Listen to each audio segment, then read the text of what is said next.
నమ్మట్ల. అది 25 ఏళ్ల నుండి నడుస్తుంది. ఒకప్పుడు కాంగ్రెస్ పార్టీ వరుసగా 3 సార్లు గెలుచుకొచ్చింది, 2 సార్లు గెలిచింది, 3ఓసారి కూడా నెక్ టు నెక్ సిచ్యుయేషన్కి వచ్చింది. ఇటు పక్కన కేజ్రీవాల్ 2 టర్మ్స్ గెలుచుకొచ్చినటువంటి పరిస్థితి.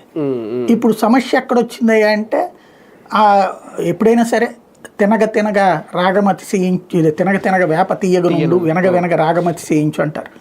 ఇప్పుడు వినగా కేజ్రీవాల్ మాటలు బోరు కొట్టేస్తున్నాయి.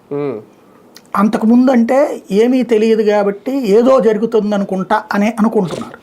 తర్వాత ఎప్పుడైతే కనీసం పొల్యూషన్ కంట్రోల్ అతని వల్ల కాలేదు, ఆడ్ నెంబర్స్ అన్నాడు, సరి నెంబర్లు అన్నాడు, ఇట్లాంటివి చాలా ప్రయత్నించాడు, అతని వల్ల కాలేదు. డీజిల్ వెహికల్స్ నిషేధించారు, నిషేధం అన్నాడు. అట్లాగే మద్యం లాంటి సమస్యలు పరిష్కరిస్తానన్నాడు, మరింత పెరిగింది.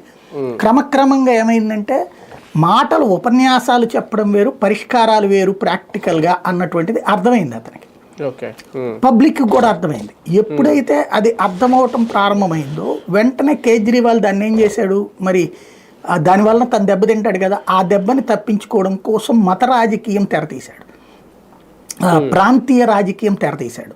అందులో భాగంగా మత రాజకీయంలో భారతీయ జనతా పార్టీని దెబ్బకొట్టాలంటే ముస్లింని ఏకం చేయాలని చెప్పేసి ముస్లింలకు విపరీతమైనటువంటి రాయితీలు ఇచ్చి విపరీతమైనటువంటి అవకాశాలు కల్పించి చేసుకొచ్చాడు అక్కడ. అది ఏ